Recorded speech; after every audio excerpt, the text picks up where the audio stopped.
다윗은 오늘 본문에서 하나님의 인도하심 속에서 그의 인생의 거의 마지막 자락에서 자신의 삶을 돌아보며 승리와 신앙의 깊은 경지로 인도함을 받고 자신을 그 자리로 세우신 하나님을 회고하며 하나님께 영광 돌리고 있습니다.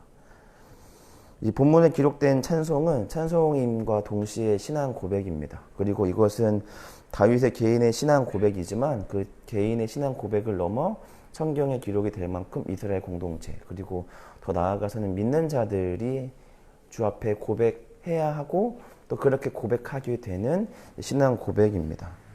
우리가 오늘 읽고 있는, 그러니까 어제 우리가 오늘 읽고 있는 사무엘하 22장의 본문 내용은 시편 18편에도 거의 동일한 내용으로 기록되었던 하나님을 향한 찬가이며 시입니다.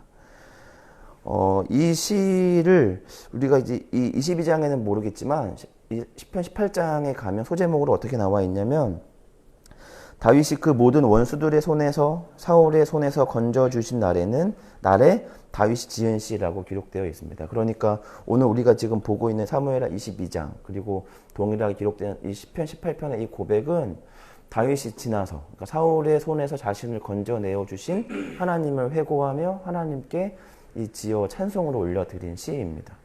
그런데 우리가 알고 있는 것처럼 이게 다윗이 하나님께 찬송을 드릴 만큼 그 다윗에게 사울에게부터 쫓겼던 문제는 쉽지 않았습니다.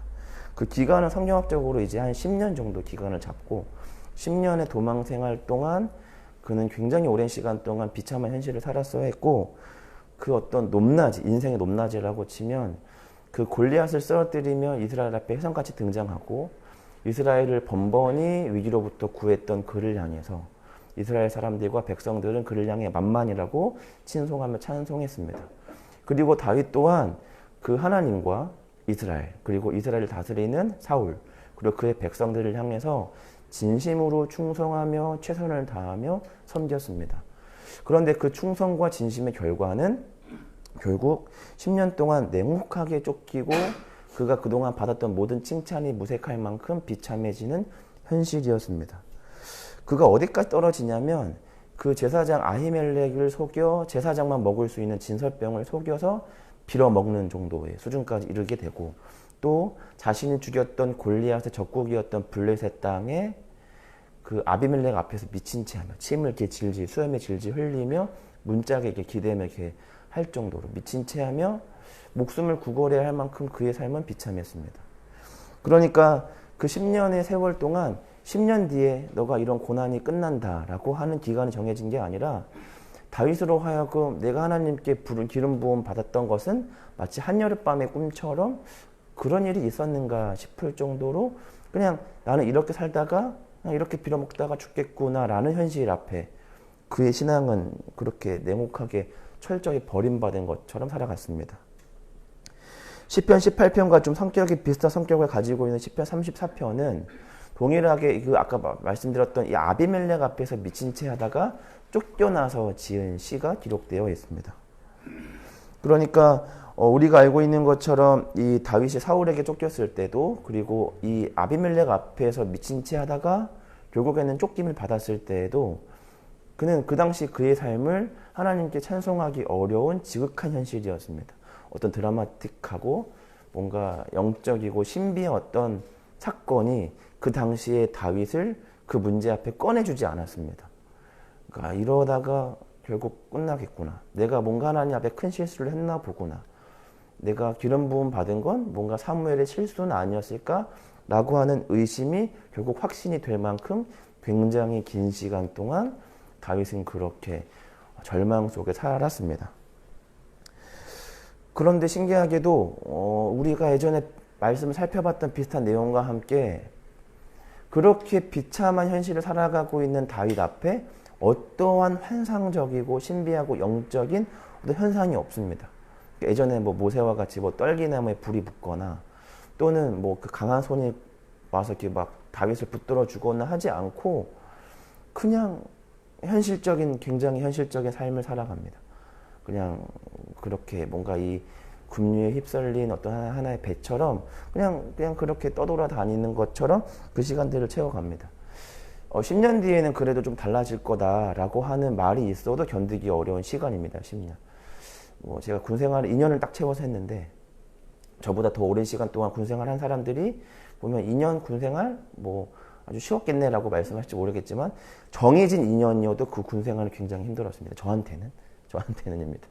물론 이제 저희 지금 청년부에 이제 나오고 있는 이대원 형제는 이제 지금 이제 중사를 달아서 더 오랜 시간 동안 저보다 이제 군 생활을 복무하지만 2년 뒤면 전역한다라는 걸 알면서도 군 생활의 2년은 저에게는 굉장히 견디기 어려웠던 시간들이었습니다. 물론 그 시간들을 통해 성장한 부분이 있지만 2년 뒤에는 전역한다라고 하는 당연한 결말이 있어도 그 시간은 견디기 어렵습니다. 그런데 군대를 들어갔지만 전역할 날짜를 정확하게 알지 모르면 그건 굉장히 어려운 일이겠죠. 다윗에게는 그랬습니다. 그러니까 아히멜렉 앞에서 쫓겨날 때도 또 아비멜렉 앞에서도 쫓겨날 때도 그렇게 사울을 몇 번이나 살려주며 그래 조금 이 다음은 다르겠지라고 하는 현실 앞에 여전히 비슷한 현실이 다윗 앞에 마주했을 때에는 다윗에게는 그 시간들이 굉장히 달랐습니다. 근데 아까 살펴봤던 것처럼 그렇게 다윗이 무언가 아무리 발버둥 치며 현실 앞에 하나님의 말씀을 따라 살아도 그 현실은 극적으로 변화되는 것이 없습니다. 사울을 살려줬을 때도 갑자기 하늘에서 우레와 같은 소리가 들려서 내가 너 시험해봤는데 넌 역시 왕의 자격이 있네. 내가 너를 다시 이제 왕의 자리로 불러줄게. 라고 하는 소리도 없었습니다. 사울을 살려줘도 다시 자신을 죽이려던 사울은 여전히 다시 창과 칼을 들어 군대를 모아 자신을 쫓아옵니다.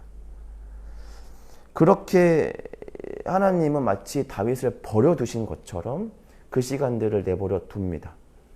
그런데 중요한 건 뭐냐면 그 시간이 영원하지 않다. 오늘 설교 제목을 이제 걸림돌이 디딤돌로 라고 하는 8글자로 설교 제목을 지어봤는데 오늘 다윗은 그렇게 고백합니다. 주님 하나님은 나의 요새시오, 방패시오. 뭐 이렇게 고백을 하는데 그 고백은 어느 때를 지나야 하냐면 그 걸림돌의 때를 지나와야 고백할 수 있는 디딤돌의 고백입니다. 그러니까 하나님은 나의 방패셨구나라고 하는 고백을 할 만한 시간을 오롯이 견뎌야만 한다는 거죠. 그러니까 다윗으로 하여금 고통스러운 건 그겁니다. 그냥 주님께 기도하고 말씀 보고 예배 드림으로 그의 신앙과 성품이 완성되기를 바라는데 하나님은 한 사람을 온전하게 만들어 가심에 있어서 허락한 하나님의 훈련 방법은 단순히 기도와 말씀과 예배로만이 아니라 우리 인생에 부여하시는 시간을 통하여 저와 여러분의 인격과 영성을 다듬어가 하나님께서 꿈꾸시는 그 한 사람으로 만들어 가신다라고 하는 겁니다. 그게 10년일 수도 있고 20년일 수도 있고 또 광야의 40년의 시간일 수도 있고 하나님은 그 시간을 통해 한 사람을 만들어 가신다라고 하는 겁니다. 그러니까 우리가 이 사무엘하 22장 또 10편, 18편, 34편의 고백을 우리가 읽으며 나도 우리가 이렇게 고백하는 자가 됩시다. 아멘을 하셨다면 여러분들은 굉장히 이제 무서운 고백을 한 거죠, 우리는. 왜냐하면 이 디딤돌의 고백을 한다라는 것은 다시금 우리는 그 걸림돌의 시간을 하나님께서 우리 가운데 부여하시며 우리를 그렇게 온전한 한 사람으로 만들어 가신다라고 하는 겁니다. 그러니까 사무엘하 22장 또 10편, 18편, 34편 등의 고백을 우리가 단순히 그렇게 하는 자가 되기 원합니다. 또는 나도 다윗처럼 그렇게 하기 원합니다라는 고백보다 더 가능성 있고 희망적인 고백은 뭐냐면 하나님께서 다윗을 어떤 자리에서 불러 어떤 자리에 결국 세우시는가를 보셔야 합니다. 제가 처음에 서론에서 말씀드렸던 것처럼 다윗은 이 자신의 인생의 이 마지막 자락에서 자신을 신앙의 깊은 경지로 그를 세우신 하나님을 향하여 고백하며 지은 시라고 하는 겁니다. 그러니까 결국 하나님께서 그 다윗처럼 아무것도 없던 그 목동 다윗을 불러 이렇게 신앙적 깊은 단계로 경지로 세우신 하나님께서 저와 여러분을 마찬가지로 이 자리로 세우시기를 원하신다라고 하는 겁니다. 그런데 중요한 건 걸림돌 없이 그 디딤돌이 완성될 수 없다라는 겁니다. 이게 내 인생의 걸림돌이구나 라고 했던 그 걸림돌이 결국에는 그 걸림돌 위에 서서 다윗은 하나님을 나의 방패, 나의 요새요 라고 고백하고 있습니다. 우리가 인생에서 만나는 다양한 문제들이 있습니다. 제가 감히 여러분들 앞에 인생을 논할 수 없지만 아무래도 우리는 앞으로도 어쩌면 지금 우리는 그 걸림돌 같은 아주 고독하고 외롭고 치열하고 아프고 이쯤 하면 됐다라고 싶은 걸림돌의 시간을 각자의 현장에서 보내고 계실지 모릅니다. 그러나 그 걸림돌의 시간이 때로는 기간이 하나님께서 정하신 때만 저마다 다르지만 우리가 반드시 아는 성경적 결말은 뭐냐면 그 걸림돌의 시간은 영원하지 않으며 그 걸림돌의 시간이 곧 디딤돌의 시간으로 바꾸어 다윗처럼 우리 또한 이런 신앙적 기쁨과 감사함과 기쁨의 자리에서 하나님을 이렇게 예배하고 노래하며 그렇게 주님을 고백하게 될 거라고 하는 겁니다. 그런데 다시 한번 말씀드리지만 그 신앙적 기쁨의 단계에 접어들기 위해 우리가 치열하게 싸워야 하는 것은 비단 이 예배 자리만이 아니라는 것입니다. 이 예배 자리를 통하여 우리가 말씀을 듣고 기도하고 찬송하며 예배하며 우리의 마음을 주 앞에 새롭게 고칩니다. 그러나 이 예배는 하나의 시작이 되어 하나님께서 저와 여러분의 인생에 부여하신 인생 속에 부여된 그 시간을 통하여 하나님은 이제 한 사람을 만들어 갑니다.